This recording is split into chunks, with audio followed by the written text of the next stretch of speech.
আর একটা কথা বলি এর ভেতরে অল্প একটু, যেটা হচ্ছে আজকে কোটা আন্দোলনের যে স্টুডেন্টরা আছে বা যে সমন্বয়কের ভেতরে একজন ক্রীড়া মন্ত্রণালয়ের উপদেষ্টা মহোদয় জনাব আসিফ সাহেব যিনি হয়েছেন, আপনি দেখবেন উনি কিন্তু খেলাধুলা নিয়ে এখন থেকে উনি কাজ করবেন, বাংলাদেশের সার্বিক খেলাধুলার বিষয়গুলো নিয়ে কাজ করবেন। এখন যদি আল্লাহ না করুক কালকে একটা প্রবলেম হয়, আল্লাহ না করুক যদি কোনো একটা খেলাধুলায় কোনো জায়গায় প্রবলেম হয়, উনি কিন্তু প্রধান উপদেষ্টা মহোদয় ডক্টর ইউনূস স্যারের কাছে যাবেন বা সিনিয়র উপদেষ্টা মহোদয় যারা আছেন উনাদের সাথে আলোচনা করে এসেই কিন্তু উনাকে স্টেটমেন্ট দিতে হবে। ইটস ভেরি সিম্পল, কারণ উনি একটা দায়িত্বশীল জায়গায় আছেন। তো হুট করেই একটা সমস্যার সমাধান উনি একা কিন্তু এসে এই আপনাদের সামনে মানে প্রেসের সামনে হুট করে বলে ফেলতে পারবে না। তো দায়িত্বশীল জায়গাগুলোই কিন্তু অনেক কিছু চিন্তা করে কথা বলতে হয়। তো সেই জায়গা থেকে সেই জায়গাটাই কিন্তু আমি ছিলাম। হ্যাঁ, আপনি আমাকে খেলোয়াড় মাশরাফি বলছেন, আমি সেভাবে উত্তর দিচ্ছি, কিন্তু অ্যাট দ্য সেম টাইমে কিন্তু আমি একটা দায়িত্বশীল চেয়ারে বসেছিলাম। তো হুট করেই আমি কিন্তু ফ্রন্টে এসে একটা কথা বলে দিলাম, আর তাই নিয়ে একটা বিশাল আরো বড় কিছু হয়ে গেল। সেটার ট্যাকেল দেওয়ার ক্ষমতা আদৌ আমার আছে কিনা, বা বর্তমানে যারা কাজ করবেন তাদেরও কিন্তু এই জিনিসগুলো ভেবেচিন্তে কাজ করতে হবে। তো এটা কিন্তু ভেরি সিম্পল ব্যাপার। তো আমি যেটা বলতে চাচ্ছি যে হ্যাঁ, আমি ব্যর্থ হয়েছি, কিন্তু আসলে আমারও তো সীমাবদ্ধতা আছে বা ছিল, এটাও কিন্তু সত্য কথা। কিন্তু সেটাকে যে আমি এক্সকিউজ হিসেবে দাঁড় করাচ্ছি সেটা না, কারণ মানুষের দাবি ছিল, প্রথমত আমি একজন খেলোয়াড়, তারপরে আমি সংসদ সদস্য। আমি খেলোয়াড় থেকে আমার পরিচয় মাশরাফি না হলে আমি অবশ্যই ওই সংসদ সদস্যে আমার যে ডাক নাম ছিল, আমার নড়াইলের মানুষ চিন্ত কৌশিক নামে, সেই নামে আমি নিশ্চয়ই সংসদ সদস্য হইতে পারতাম না। তো খেলোয়াড় মাশরাফির জায়গায় যে আমি ব্যর্থ হয়েছি সেটা কিন্তু আমি একবারও বলছি না। বাট আপনি এট দ্য সেম টাইমে ভাবেন যে আমি একটা সংসদ সদস্য ছিলাম একজন, সেই পজিশন থেকে হুট করে আমি একটা মন্তব্য করার থেকে বরঞ্চ আমি ওইখানে যে সমাধানের চেষ্টা করাটা আমার জন্য আরো ইজি হইতো, বা আমি সেটাই চেষ্টা করেছি, সেটা হয়তো আমি পারিনি। সেটাই আমার ব্যর্থতা। না, আমার কাছে মনে হয় না এটা। আমার কাছে মনে হয় যে একটা মবের মতো হয়েছে, মানে হুট করেই মানুষ এটা করে ফেলেছে। আমার কাছে মনে হয় না, কারণ ক্ষোভ হওয়ার মতো কোনো কাজ আমি করি নাই, সুতরাং আমার কাছে এটা মনেই হয় না যে কোনো ক্ষোভ থেকে করেছে। আবার থাকতেও পারে, বাট আমার কাছে মনে হয় না। এই কারণ তো আমিও খুঁজেছি, কারণ একটা বিষয় হচ্ছে কি, মানুষ আমি বিগত যে 5-5.5 বছর কাজ করেছি, তো আমি যখন বাড়ি গিয়েছি তখন রাত 1টা-2টা পর্যন্ত মানুষ এসেছে, বা যে কোনো মানুষ। মানে আমি সবসময় একটা জিনিস বিশ্বাস করতাম যে আমাকে সবাই ভোট দিবে না, আমাকে সবাই পছন্দ করবে না, এটাই স্বাভাবিক। কিন্তু আমি যখন সংসদ সদস্য হয়েছি, আমি প্রত্যেকটা নড়াইলের প্রত্যেকটা মানুষের, মানে পুরো নড়াইল তো না, নড়াইলে 2টা আসন, নড়াইল দুই আসনটা হচ্ছে আমার, যেটা সদর,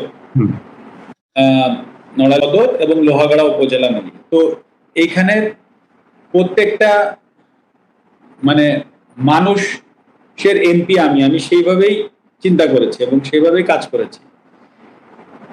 আমার মতের বিরুদ্ধে অনেকে কথা বলতে পারে, আমার দলের বিরুদ্ধে অনেকে কথা বলতে পারে,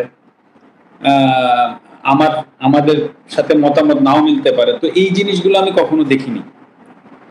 যার যেটা প্রয়োজন হয়েছে সে যদি মানে তার যে কোনো উপকারে যখন আমার প্রয়োজন হয়েছে, আমি চেষ্টা করেছি আমার জায়গা থেকে। তো এখন আমার কাছে তো এটা মনে হচ্ছে না, মানে আমি জানি না। এরপরও যেটা প্রথমেও বলেছিলাম সেটা বললাম যে থাকতে পারে হয়তোবা আমি সবার কাছে পৌঁছাইতে পারিনি, আমি হয়তোবা আমি মানুষ যেটা এক্সপেক্ট করেছিল যে এইভাবে করতে হবে, সেভাবে হয়তোবা আমি ব্যর্থ হতে পারে, অনেক কিছুই হতে পারে।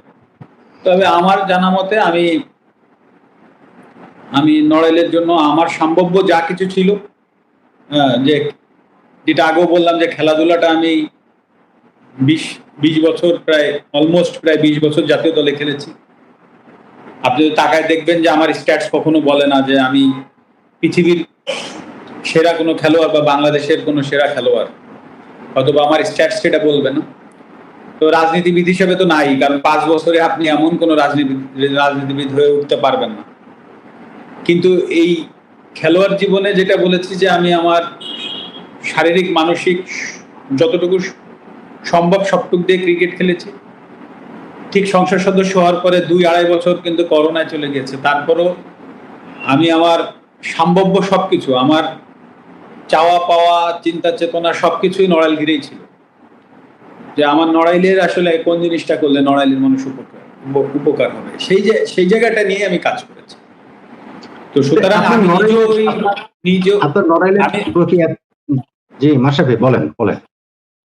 আমি নিজেও সেই প্রশ্নের উত্তর খুঁজছি যে আসলে কেন, এটা কি একটা মবের বিষয় নাকি অন্য কিছু, আমি নিজেও সেই প্রশ্নের উত্তর খুঁজছি।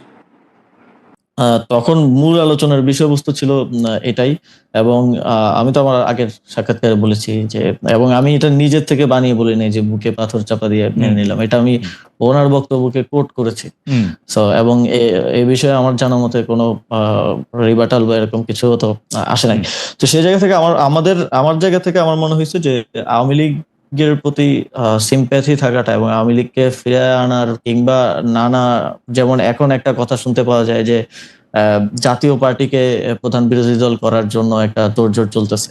এই যে মেকানিজম করে যে মানুষের ম্যান্ডেট কে ইয়ে করা, ম্যানিপুলেট করার একটা প্রক্রিয়া, এবং এই যে আমি যতদূর জানি যে যারা ডামি এমপি ছিল, তারপর আওয়ামী লীগের যারা সাপোজ যাদের ইমেজ অতটা খারাপ না, তাদেরকে জাতীয় পার্টি থেকে ইলেকশন করানোর একটা পরিকল্পনা চলছে।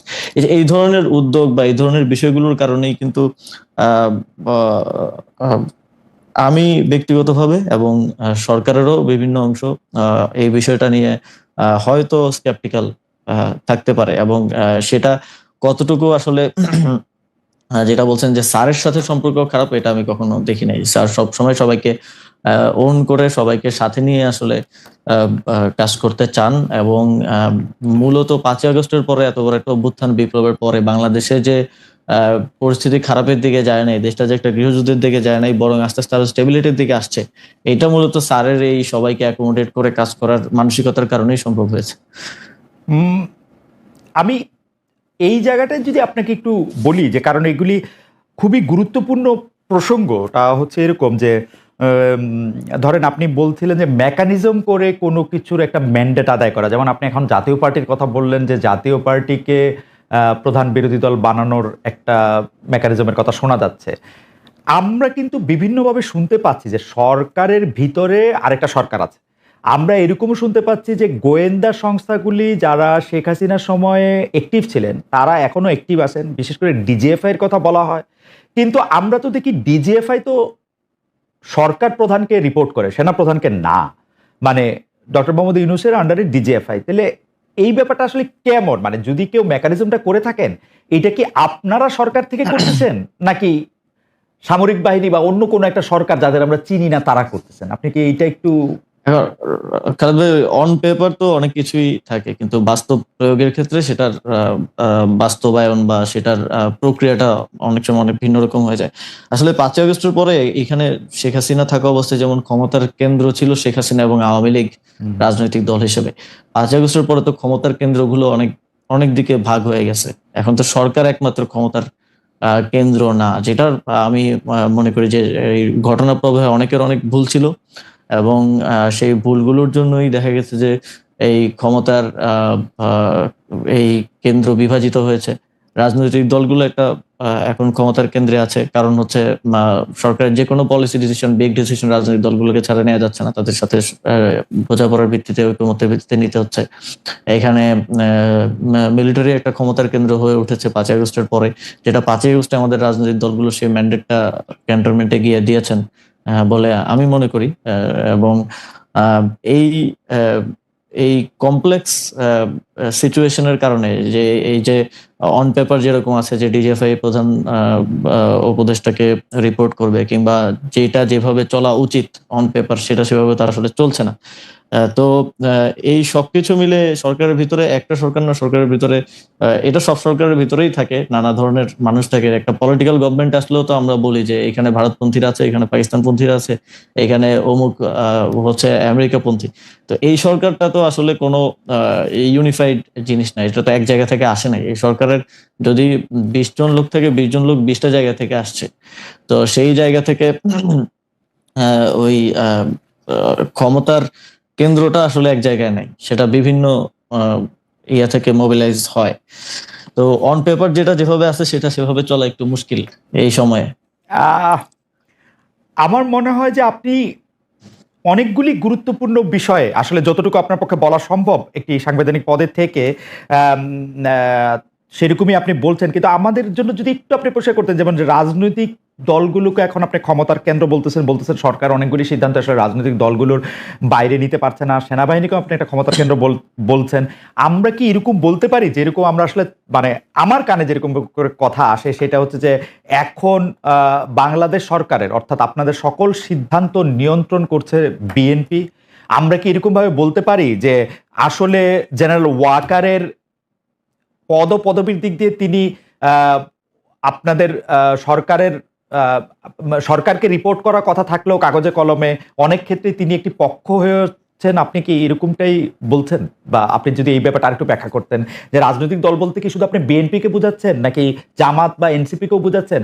ক্ষমতার কেন্দ্র সামরিকায়ন বলতে কি আপনি জেনারেল ওয়াকারকে বোঝাচ্ছেন নাকি জেনারেল ওয়াকারেরও আয়ত্তের বাইরে এরকম কোনো কিছুর কথা আপনি বলছেন, কোনো বাইরের রাষ্ট্রের না, আমি আমি আমি এখানকার মানে ক্ষমতার কেন্দ্র বলতে নির্দিষ্ট রাজনৈতিক দল না বলে আমি এখানে পলিটিক্যাল স্টাবলিশমেন্ট যেটা আছে স্টাবলিশমেন্ট আকারে এখানে বলি।